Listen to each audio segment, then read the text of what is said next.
Okay, we'll start with this. Well, I'm sure that most of you have heard by now. Triller has acquired premier live event and pay-per-view SVOD, AVOD, and streaming platform FITE. That's the same FITE that showed Clarissa Shields' pay-per-view with Marie-Eve Dicaire, taking a major next step in building a global content ecosystem. We'll use FITE's platform to expand Triller Fight Club and develop premium 4-quadrant entertainment and lifestyle content. Watch this space. You know, in my previous video, when we talked about Peter Khan's comments in reference to how it was that Triller got involved with the Lopez versus Cambosos purse bid. The situation with Top Rank, the situation with Matchroom, that debacle, how it was that Triller came to be involved in that entire fiasco, and their motives. What the point of it all was for Triller. What do they stand to gain? Overpaying. Bidding as much as they bid on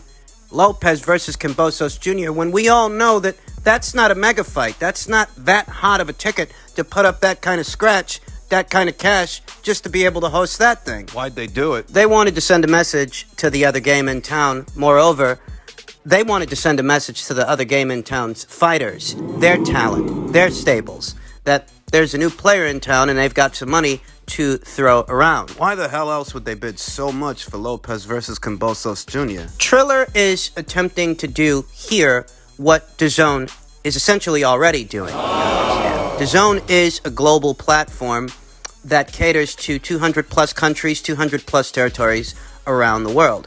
And in Triller acquiring FITE TV, trying to do that too. They're trying to create that kind of an ecosystem, that kind of an environment for themselves with their own brand of content. Music and novelty acts. Boxing matches, influencers, so on and so forth. Very what's hot, very what's now, pop culture driven kind of stuff. On a global scale. I'm telling you, you better watch this space. You'll notice that Oscar De La Hoya's comeback, his exhibition match, I mean, whatever the hell that thing is, it's not happening over there on DAZN. It's happening on Triller.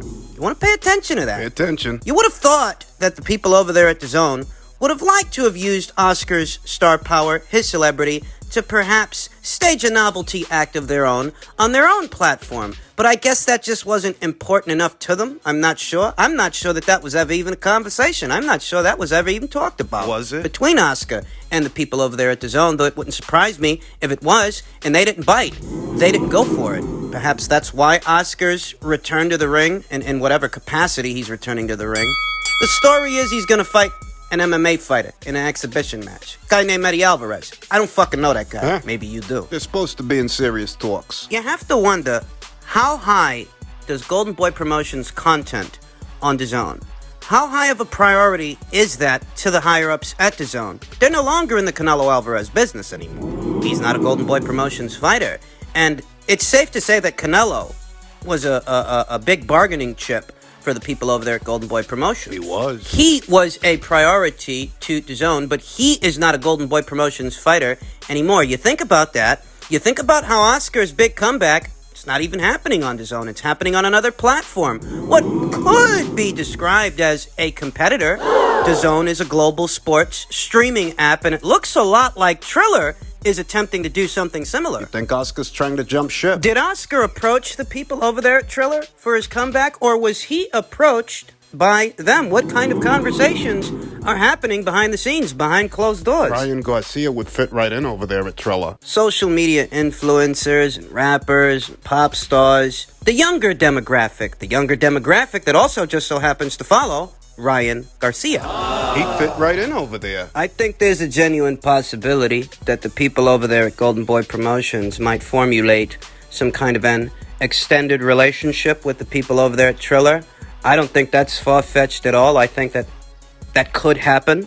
Just as well, I think that any disgruntled fighter out there, regardless of what side of the street they're on, the PBC side of things, the Top Rank side of things, or even the Matchroom side of things, I think that the people over there at Triller are targeting these fighters, these refugees. Outliers. It's not a coincidence that Regis Prograrius ended up over there on Triller. Regis Prograrius, at least based on reports, he's not on anybody's side of the street. You know, he fought over there on PBC Island the last time out, but it was a one-off. It was a one-time deal. He's not under contract with them. He doesn't have a multi-fight, multi-year commitment with people over there at the PBC. He's going to be in action this weekend. Against Ivan Redkach on the undercard of Jake Paul versus Ben Askren. We know he went to PBC Island with hopes of getting a Broner fight. We know that Adrian Broner wasn't too keen on that idea. The same Adrian Broner, the same disgruntled Adrian Broner, who not that long ago was complaining, levying those complaints towards Al Heyman, towards Stefan Espinoza, that he doesn't have a fight date. Adrian Broner, he's not fighting for legacy anymore. I think that much is obvious. He's not winning a belt from anybody at 140 or 147. Thus, he may not feel so inclined to make or keep any commitments to any particular promotional outfit in the sport of boxing. Triller, on that premise, might be a good fit for Adrian at this point in his career. He's definitely a recognizable figure in the sport of boxing, not well liked, not well respected, but still familiar nonetheless. And we know he's not fighting for legacy anymore. We know he's not fighting to become a world champion. He's not fighting for belts. No way. He's fighting for the bag. No more, no less. And Triller might give him one for Prograis. If they cared enough to overpay for the Lopez versus Kambosos Jr. fight, if they cared enough to feature Regis Prograis on the undercard of Jake Paul versus Ben Askren, who's to say they don't care enough to make that fight? Who's to say that they don't offer Adrian Broner the kind of bag he's looking for in order to fight Regis Prograrius on their platform, the kind of bag that he won't find on Fox, he won't find on Showtime. They're not going to overpay him. They don't want to pour more money down the drain for Adrian Broner fights anymore, but maybe Triller will be willing to oblige him. I don't dismiss that possibility. Triller's stake in the world of boxing may be a bigger stake than we realize here and now. A lot of moving, a lot of shaking is going on. I mean, you don't go as far as acquiring the fight platform because you have a nominal interest in staging boxing matches and novelty acts. You don't go as far as acquiring an entire platform unless you intend to do something with it, something major. I'd watch this space. Because this is only the beginning. This could herald some major moves from the people of their Triller who, I have the sneaking suspicion, intend to go after other talent associated with other platforms, other outfits. I think that's the next move. In other news, Garcia versus Fortuna's official. in reference to that, Devin Haney, the current reigning WBC lightweight champion, had this to say. He said, "Let's not forget, Ryan is fighting in another title eliminator when he could have been fighting for the title. I thought he said he wanted a big fight with Pac or a big fight with Tank." Ryan Garcia had this to say in reference to a Haney fight. "Delusional. Truth is, that title is not worth much more than a piece of paper. He should focus on his first big fight with Linares. Remember, he hasn't had a good performance for some time now. Truth is, I don't respect his career. He hasn't fought anyone, played it politically to get that title, and I don't think he deserves it. So I'm going to keep fighting good fighters like Fortuna, Javante, Teofimo, and when he steps up and wins against good fighters, I'll beat him too." And those are fucking excuses. That's all they are. They're fucking excuses. Before you go worrying about what Devin Haney's title is worth, you should ask yourself, why do you keep fighting in eliminators to fight for that fucking title? You're not going to convince me you get out of bed for Luke Campbell and you get out of bed for Javier Fortuna, but you don't get out of bed for Devin Haney. You're not gonna convince me that those fights pay out more to you as a fighter than a Devin Haney fight would. Okay. I don't give a flying fuck how thin Devin Haney's resume is. I don't care if you think he hasn't fought anybody or he's fought everybody. The truth of it is, Ryan Garcia stands to make more money fighting Devin Haney Than Javier. Fortuna, paper champion or no paper champion, world title or no world title. Devin Haney gets you more money than fighting any one of those fucking guys you've been fighting so far, and you need to stop making excuses for it. He doesn't want to know. And I'll tell you something. It's not that Devin Haney has this great fucking resume or that he's an underrated fighter. I acknowledge that Devin Haney's resume, it is rather thin, even as far as young guys go. I get that. But you can't keep faulting him for what's not there when guys like Ryan keep coming up with reasons not to fight him. It's not that the Fortuna fight is a bad fight. It's not that Javier Fortuna is some kind of pushover, some kind of path of least resistance. What it is sounds a lot like even if Ryan beats Javier Fortuna, he has no intention of fighting Devin Haney afterwards.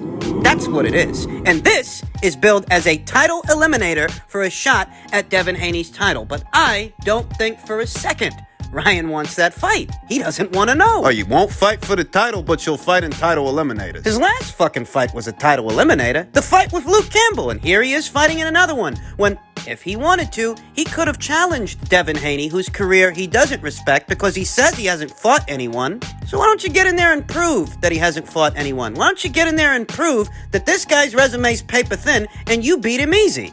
Lord knows that fight will get you more money than this fight will, and this fight is a good fight, make no mistake.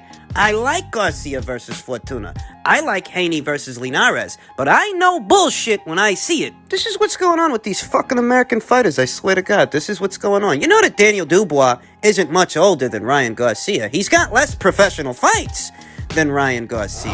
But he went in there with Joe Joyce, in spite of Joe Joyce's age and his amateur background and the number of experienced fighters that Joe Joyce had fought up until that point. You don't have to twist anybody's arm to get two unbeaten UK prospects to have a fight with each other to prove which one's better. You don't have to twist their arm, but here in the States, They try to avoid each other. why the fuck is Ryan Garcia so dismissive of Devin Haney, but he's receptive to Javier Fortuna? He's receptive to Luke Campbell? Why the fuck is Gervonta Davis's next fight? Why is his next fight at 140? Instead of at 135, where these guys are. Garcia versus Fortuna's a good fight. It is. Javier Fortuna's a rough and tumble guy, seasoned vet, and it's not an easy out for Ryan. It's not. But if the fight is close... Do you think they'll do Javier any favors? I'm just giving it to you straight. It's the only way I know how to give it to you. It's easier to rob a Javier Fortuna if you have to than it is to rob a Devin Haney, who's got a major promotional outfit behind him. You'll get away with one before you get away with the other. I'm not saying that Ryan Garcia is going to rob Javier Fortuna. I'm just saying that if the fight is close, they're not going to do Javier any favors. Are they? That if he has to, he can. You can dress it up and decorate it however the fuck you like. When it comes to that Devin Haney fight, it seems more and more like Ryan Garcia just doesn't want to know. And even if he beats Javier, even if he beats him in convincing and decisive fashion, there's no guarantees whatsoever that he'll go into a Devin Haney fight, in spite of this being a title eliminator, because he already fucking fought in a title eliminator just to fight in another title eliminator. Stop pussyfooting around. Finally, I'm sure you guys have heard the bad news by now that Demetrius Ballard, what was supposed to be the stand-in opponent for Maciej Sulecki, he's injured too. Both Maciej Sulecki and Demetrius Ballard, both are injured. Both have had to pull out of the fights with Haney Munguia, and this threatens the whole card. I think the silver lining here, I think the saving grace is that Maciej Sulecki and Demetrius Ballard, these aren't high-profile guys. These are not opponents that are indispensable to the event. They're not. It wasn't a make-or-break situation when Maciej Sulecki got injured, and it's not a make-or-break situation now that Demetrius Ballard is injured, because the fight fans Me and you. that they're intended to sell this fight to, the ones they want to be in attendance, the ones that they want to tune in, they're not tuning in or showing up in the hopes of seeing a fight on the scale of a Golovkin versus Munguia, right? Right. Maciej Sulecki, Demetrius Ballard, regardless of what you think of them, good fighters, solid fighters, or otherwise, these are not well-known fighters. So I think they should be able to find someone else for Haney to fight in a timely fashion. I mean, maybe they reschedule this thing, but, no more than a matter of weeks. A week? Instead of, mid to late April, maybe it goes down in early May. I think they can still find someone for Haney to fight. For me, from where I was sitting, Munguia versus Suliecki or Munguia versus Ballard wasn't even the selling point of the card. Wasn't the most intriguing fight. The main event wasn't the main attraction, at least not for me. The best fight on the card, the entire card, is the Marlon Esparza versus Ebeth Zamora Silva title fight. That's actually the best fight on the card. That's the only fight on the card that for a world title. You know, Jaime Munguia, he's not a titleist. Hell, he's not even a mandatory challenger to a world title. Not at this point. I've said it before and I'll say it again. Jaime Munguia is allowed to operate this way by the boxing fans, by the boxing community, because no one in the boxing community has any illusions about what he is. Nobody in the boxing community has any illusions about how they're moving him. And, you know, if the people at Golden Boy and Zenford Promotions wanted to put him in a title fight with the likes of a Demetrius Andrade, For example. they could have done that. They would have done that. For example. If they wanted to. They obviously don't. Things with Gennady Golovkin, they didn't work out. And even now, even here today, I don't know whose fault that is. I just know that it didn't work out. Nope. Though even in that situation, most of the pressure Criticism is being levied towards Gennady Golovkin as opposed to Jaime Munguia because, well, Gennady Golovkin is the champion. Gennady Golovkin is dubbed as the pound-for-pound darling, pound-for-pound sweetheart. Yeah, some people still have him on their pound-for-pound lists. And you expect better of him, more than you expect from someone like Jaime Munguia, who no one has any illusions about whatsoever. He's not viewed as a pound-for-pound fighter. He's viewed as a fun, albeit limited boxer, who they're moving slowly. and you won't find many people to argue with in reference to that because most people already agree they are moving him slowly. They are keeping him out of certain fights. Yeah. Thus, there's no argument to be made. There's no real argument to be had. Jaime Munguia is not a world champion. Nope. He's not a titleist. Nope. Thus, he's not really under any obligation to fight certain kinds of fighters, certain caliber of opponents. That opens the door for them to find a replacement opponent for Demetrius Ballard because there are no real requisites here. This wasn't a WBO final eliminator last I checked. This wasn't a final eliminator of any kind. Even under these circumstances, it's possible that they can find someone for him to fight, even on this kind of notice, because Jaime's not a titleist. Jaime's not a champion. He's not even an interim champion.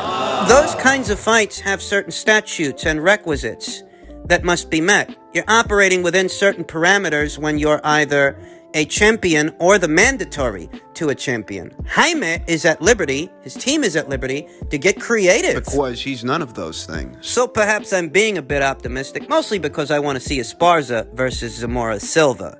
But I think, even under these circumstances, they can find someone for him to fight, and the show can go on. Golden Boy Promotions hasn't called it off yet. That's saying that the show hasn't been outright canceled. They're likely looking for replacements as we speak, and I don't think it's far-fetched to say that. They might find one. Let's see what happens.